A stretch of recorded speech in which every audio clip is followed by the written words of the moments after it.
আগরতলা পৌর নিগমের ৪৩ নং ওয়ার্ডে হার ঘর তিরঙ্গা কর্মসূচিকে কেন্দ্র করে বর্ণাঢ্য র্যালির আয়োজন করা হয়। এই বর্ণাঢ্য র্যালি আয়োজন করার প্রাক মুহূর্তে আগরতলা পৌর নিগমের ডেপুটি মেয়র বলেন, ভারতবর্ষের প্রধানমন্ত্রী নরেন্দ্র মোদী এবং রাজ্যের মুখ্যমন্ত্রী প্রফেসর ডক্টর মানিক সাহার আহ্বানে এবং আগরতলা পৌর নিগমের মেয়র দীপক মজুমদারের সহযোগিতায় এই কর্মসূচি পালন করা হয়।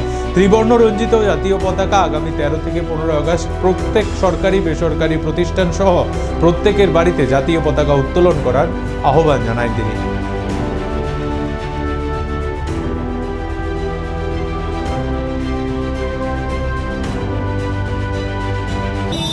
আগরতলা পৌর নিগমের ৪৩ নম্বর ওয়ার্ডের পক্ষ থেকে হর ঘর তিরঙ্গা কর্মসূচিকে কেন্দ্র করে আজ আমরা কিছুক্ষণের মধ্যে বর্ণাঢ্য র্যালি শুরু হতে যাচ্ছে।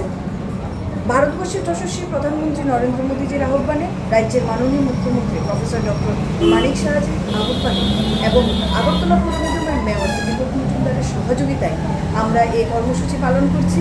আমাদের ত্রিবর্ণ রঞ্জিত জাতীয় পতাকা আগামী ১৩ থেকে ১৫ই আগস্ট আমরা প্রত্যেকে সরকারি বেসরকারি প্রতিষ্ঠান সহ আমাদের প্রত্যেকের বাড়িতে এই জাতীয় পতাকা উত্তোলন করব।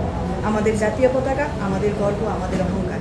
আমরা ভারত মায়ের চরণে প্রণাম জানিয়ে ভারত মায়ের জন্য শহীদ হওয়া সেই বীর সন্তানদের শ্রদ্ধাঞ্জলি জানিয়ে আমরা হর ঘর তিরঙ্গা কর্মসূচিকে পালন করছি। আসুন আমরা সবাই মিলে ঘরে ঘরে জাতীয় পতাকা উত্তোলন করি এবং রাষ্ট্রবাদী চেতনাকে জাগ্রত করি। সবাই ভালো থাকবেন, সুস্থ থাকবেন। নমস্কার।